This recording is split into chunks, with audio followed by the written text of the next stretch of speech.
All right, guys, so for a change, I'm actually recording before I start working for the night.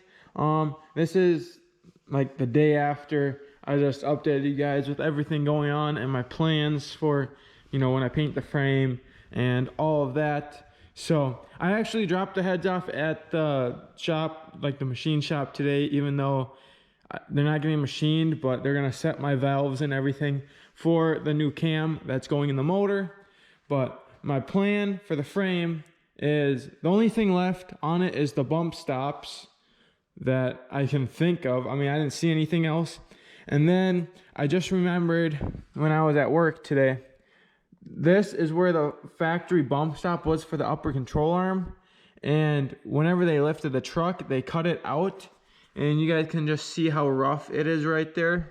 That must have been where the weld was. So I'm gonna go ahead and maybe try and like straighten that just a little bit, but then grind it down and clean it up so it looks like up here, and you can't even really tell that there's a weld there. So that's the end goal. I'll actually go look quick. That's on my other trucks, still haven't yet. But anyways, this side's actually not bad at all. It's just that side, and then I believe over here it's a little rough too.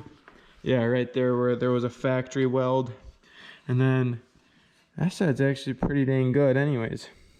But I mean, once the new control arm's on there, like, you won't even like be looking there to notice it. It's just where the factory weld was. I want to try and clean that up a bit so it's more smooth and less noticeable, and just all around a cleaner look.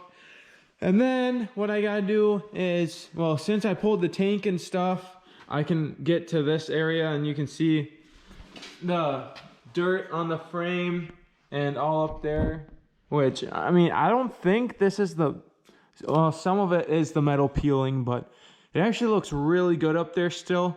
I remember my first lifted truck that I ever had, it was worn completely through right there, and there was a hole in the frame. And well, that was a 2000, so that was even 10 years older than this, and that was a true Minnesotan truck, where this one came from Missouri, so it should be a little bit better. But it was by St. Louis, and I'm pretty sure that they still salt there. But yeah, so also I can get in here a little bit better and up here and just scrape all the loose stuff off, which should probably take less than an hour. I just want to make sure I get as much of that stuff off of there as I can, so it's not clogging up.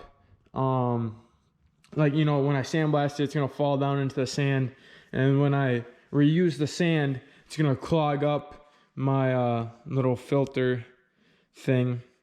So I don't want that slowing me down and taking forever to sort my sand. So I'm gonna try and get all the loose stuff off the frame, all the dirt, try and suck it out of here and stuff. Maybe try and loosen it up and then vacuum it.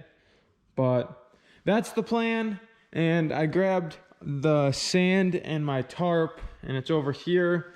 I forget what size. Okay, it's a 20 by 30 tarp right there, and the sandblaster's in the corner, so I'll grab that. And then I'll have to lift up the front with the hoist. A little sketch, but I've already done it once. Taking the front end off, which was super sketch.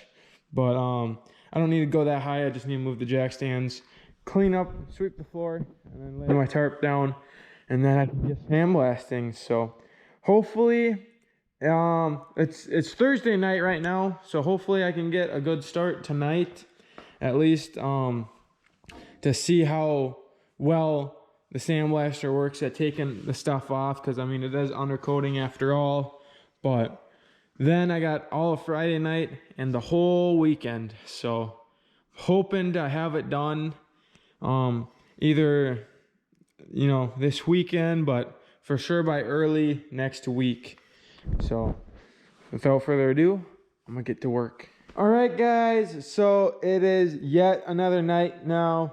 I didn't record anything else last night, but I did actually picked up my heads today, which is amazing. They got them done in one day, so now as soon as the frame's all done, then I can start building the motor and get that all done. And then I am still waiting on GM to get their load or their order of transmissions in. So hopefully I'll have that next week. So just a few more days, and then I should have my whole powertrain ready to go again. I still need a pulley puller for this, or a balancer puller.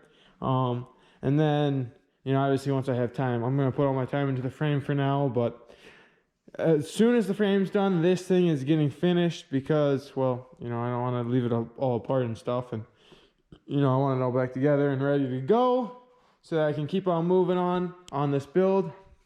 Because, guys, I have 6 weeks to get this all done. So let's just go on over here. Oh, and also one other thing quick.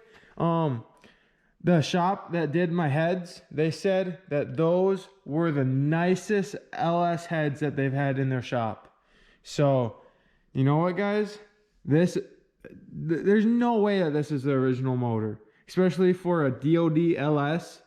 Like, this motor was replaced. So, I mean, that's good news to hear because it's a really clean motor. Like, if you guys remember from when I pulled the valley cover, here's a little clip of that. Let's just reveal what's underneath the valley cover. And just look at how clean that is. So I was very surprised. That's how clean the motor is. So, I mean, for it, you know, it's going to be in a show truck. That's not going to get driven a whole lot. I mean, I'll drive it as much as I can, but it's not going to be legal. So, you know, there's that aspect too. But that motor is going to be bulletproof, basically, for what I'm using it for. And here is the sandblasting setup. Yeah, I wish I could be doing it outside, but this is, you know, I got to work with what I can. So this is how I'm going to be doing it, which really sucks because everything's going to get dusty. So before I paint, I got to do a whole thorough cleaning of the shop, because once that fan's on, then it's gonna be pretty bad. But I'll run the fan and stuff before I paint and everything, and make sure that everything's good to go. But this is the sandblaster. I got some new tips today for the gun. I got a new tarp for when the frame is all done, and also to put over the cab when I'm painting, and you know, cover up stuff. And then I got a little bit more sand. I don't even know if I'll need it or not. Got an air filter for the compressor, so I'm about to test that out when I start sandblasting. And I got some dollies to move the cab around. So made a little pit stop, did some errands. And then next week I'll get some paint. Well, I'll get paint as soon as this is ready to be painted. So there's that. But you know, I got my little lights hanging. I got one more right up there. Got both of them, so I can see what I'm doing underneath the cab. Which, you know, that actually kind of works out pretty sick. I saw them hanging on the wall, and I was like, that is exactly what I need. So I grabbed them and got them all set up. And, well, this is my little den. So I'm going to be seeing how far I can get on the frame. Probably only going to put 3 or 4 hours in tonight, but then I have all of Saturday and Sunday. And it would be really nice to get this thing fully sandblasted this weekend and by the end of the weekend. But, you know, early next week is fine too. I just want to have this thing fully painted and be starting on my motor by next weekend. And next weekend, you know, get my motor fully together. The trans will be here. I ordered motor mounts and the transmission mount today. So I got all that stuff ready so that, you know, once it all comes together, that it can go straight on here. And then, you know, I can dress it up too, like just put my brake lines on and all sorts of stuff. And so that's not just sitting all apart. I can start putting it back together right away. I'm gonna order my lift kit really soon here in the next couple of days, so that I can get that coming. So as soon as the frame's done and painted and the motor's done and built, then I gotta move on to something else, which will probably be the rear end, because that's gonna be, you know, same amount of sandblasting and stuff. honestly, for the rear end, once the frame's done, I mean, it's going to be so hard to get the frame out of here and out of the way. But, I mean, if I could, I would like to roll the rear axle in here while it's all set up and the damage is being done, and get that sandblasted down too, because that's like one of the biggest and only things that I'm reusing off the whole chassis. But that being said, I got, you know, a good plan going. So hopefully by next weekend, this thing is going to be looking really good. So let's just see how long it takes to sandblast. And I'm almost also thinking that part of it might be in my gun. You know, kind of like how painting is. There's better guns than others. This might be kind of a crappy sandblasting gun, but, you know, I'll do some research, you know, after this build, of course. But, you know, who knows what I'm going to be working on after this.